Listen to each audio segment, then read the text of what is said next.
Now it is my privilege to introduce the 2022 Commencement Address speaker, Dr. Philip Brown, UNCW, class of 1988.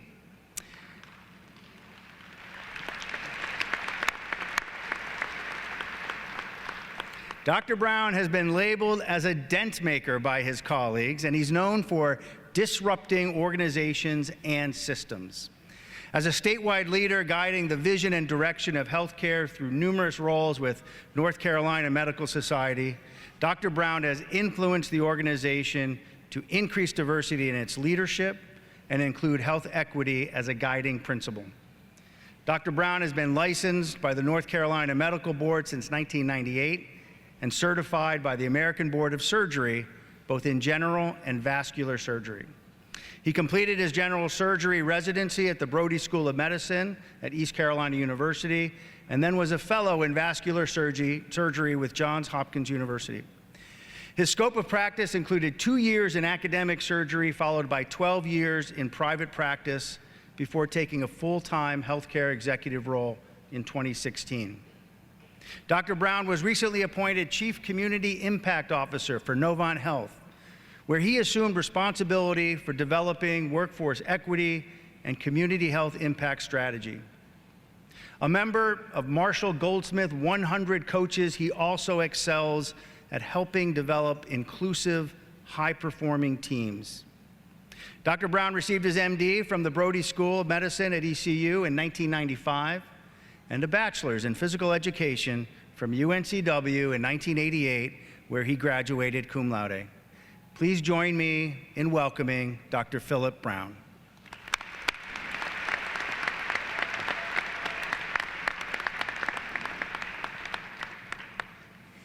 Thank you for that kind introduction, and especially thank you to all of you for allowing me to share in your special moment.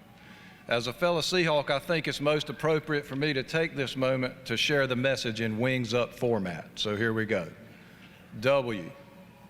What got you here will not get you there. As you find yourself here today, realize that you've made a great transformation since your first days as an infant. You probably don't remember your first step, but those who nurtured you almost certainly do. Truth is, the amount of growth and change that has happened to you is one of life's miracles. But after great accomplishments, there's a big temptation to believe that you've arrived at the destination. Don't fall for it. Perhaps the most liberating concept one can embrace is to understand that our entire life is a journey. It is a tremendous gift to have the opportunity to recreate ourselves over and over in new versions with enhanced capabilities throughout the course of our lives. There will be times where the bugs in a version become too intolerable to bear and upgrades will be needed. Sometimes these changes are painful and sometimes they're joyous, but making them is a natural part of the future. Yes, that means the journey will have high peaks and low valleys, but the majority of time will be spent somewhere in the middle. Learning to enjoy moments in the middle ground is crucial for a healthy existence. The truth is that many things will happen along our journey, and although we tend to interpret them as good or bad, it isn't possible to know what these happenings will lead to. We will, however, experience these things in a manner consistent with the label we apply to them. So if we want to miraculously erase stress from our lives, we must strive to truly accept that stuff will happen to us. There's nothing we can do about it. Accepting things exactly as they are in the moment allows us to better see new pathways onward. Interdependence must be understood to stabilize our future. The degree to which we need one another has never been more obvious than it is today. Yet appreciation of the phenomenon still seems to lag. The volume of knowledge in the world doubles every 12 hours, which is much different than the doubling rate of once a century, which was the case into the mid-1900s. No individual has the faintest chance of keeping up, so we must depend upon one another. This requires a great deal of trust, but that's made easier by the urgency of the need for it. In order to navigate this well, I suggest reading The Four Agreements by Don Miguel Ruiz. If you haven't read it and don't have the book, order it today so you can start as soon as possible. Following these principles is one of the most profoundly positive things you can do. I wish I had learned them earlier, and everyone who knows me will confirm that I'm still very much a work in progress. But I want to tell you what the four agreements are. Number one, be impeccable with your word. This goes beyond telling the truth and being honest. It includes how you use language, which is the most powerful and dangerous tool of mankind. Agreement two, don't take anything personally. So often, it's easy to get trapped by such a sense of personal importance that we believe the statements of others are about us, when in fact, these statements are reflections of the person making them. Remember agreement one.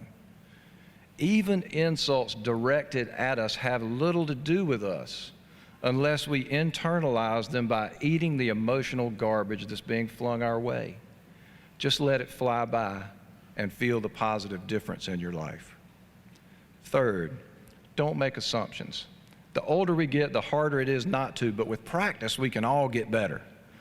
Assumptions are the mother of most misunderstandings, and they all too often close the door to empathy, which is the true essential for understanding one another.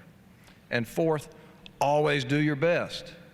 Remember, your best is not the same every day. There's a rhythm to life's journey, and some days, you just don't have your best. Rest assured, your best each day will be good enough in the moment. No humans are unimportant, and it is people and relationships that are the most important. Since we are interdependent, the thoughts and beliefs of each of us are valuable, and we're only fooling ourselves if we believe differently. Yes, it can be really difficult to incorporate perspectives that are different than our own, but we leave out perspectives of any group at the risk of deterioration of the whole. Evidence for this phenomenon can be found in the health rankings of our county, state, and nation. We have to include all the different human perspectives in order to deal with the very serious issues we face, including racism, the economy, poverty, global environmental concerns, and many, many others. You may be sitting there thinking, gosh, Doc, these are big issues. How much can one new grad do on this scale? To that I say you can do your part. Use the four agreements and make the courageous steps to not only include those different from yourself, but to invite them, listen to them, co-create with them. You see, when we co-create with other people, we make something that is different. This integrated solution makes you part of something much bigger, and it allows you not to be lost in it because it's part you. Same for everyone else who is a part, and the collective power grows. Now, I want to add one quick caveat here, one that's all too often misrepresented today, in my opinion. Commonly, we hear people talk about the necessity of bringing their whole truth to every encounter, somehow maybe equating that with the authentic self, perhaps. Yet, while it's important to always do your best and to bring your whole best self, it's of critical importance to realize the reciprocal obligation to allow your truth to be affected by the truth of others. At the core, people working together effectively will all end up changed by virtue of the experience. Another highly recommended book, The Power of Giving Away Power by Matthew Barzoon, suggests 3 key principles for problem solving. Remember these and do your best to commit to them if you want to create integrated solutions. Number 1, expect to need help. Number 2, expect to be needed. And number 3, expect to be changed. G, goals are directional. The perspective of much of corporate America notwithstanding, I suggest the seemingly heretical approach of setting a goal to establish direction rather than to achieve an outcome. Forget about the outcome. You see, it's only by immersing oneself in the process that we're able to completely dedicate ourselves to what we're doing. By placing our focus and full energy on the actions necessary to move toward the goal, we're able to fully engage ourselves and enjoy the journey.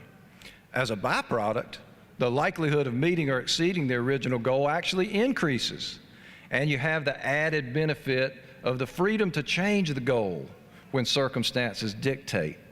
What we see too often these days is a fixation on achieving outcomes, even when it has become obvious that the current situation dictates a change. Think about how fast it went in COVID. It's a mistake made for the ease of measurement in what's perhaps a measurement-crazed society. It would be far better to understand the benefits of a different approach from someone familiar with real high-stakes goal setting, like former FBI hostage negotiator Chris Voss, who instructs us to, and I quote, "Never be so sure of what you want that you wouldn't take something better," end of quote. S, start immediately even if you're not sure you're ready. Whether it's getting out the door for a morning run, getting your work project off the ground, or writing those first few words of a commencement address, the hardest part is often getting started. This human tendency to procrastinate can be seen all over the place every day. We see it all the way to highest levels of organization, where a fixation on ideal strategy delays pragmatic efforts that need to be undertaken immediately. The simple fact is, once direction has been set, the only absolute necessity for beginning is a clear picture of the first viable step. Few paths are truly linear, and course adjustment is the norm. U, uncommon intention is often necessary to see who and what is missing. It's basic human nature to seek comfort among others similar to us. Our brains are hardwired to seek safety this way. If you want to make a dent in the universe, resist this tendency. Until we become adept at working effectively with others who have different perspectives, our true innovations will be capped by our ignorance. Make it a point to connect with others who challenge your beliefs, and then challenge yourself on the viability of your current perspective. Done correctly, integrated solutions that change the world for the better will emerge, and we certainly need them. And P, paradoxes are the rule, not the exception. Navigating them well is the ultimate key to success. Many, if not most of us, have been conditioned to believe this is an either-or world, that there's a right way or a wrong way, there's a good option or a bad option. Maybe there's even a single best person for a job. Yet this is a false construct for most situations, one that's profoundly limiting. The truth is there are many paths forward, each leading to viable stretches of our journey. Learning to thrive in the presence of these paradoxes, to successfully navigate them with integrative solutions co-created by interdependent people, is the challenge of the age. I will close by saying that I have great faith in your ability to co-create a fantastic future for us to share. And I'll leave you with a single caution and a request. First, beware the flawed happiness model of if-then thinking. You know what it is. If I get a new car, or a new job, or a new house, or a new life partner, then I'll be happy. It can't work that way, because at every tough spot, you'll always be left questioning if you put the wrong variable in the if column.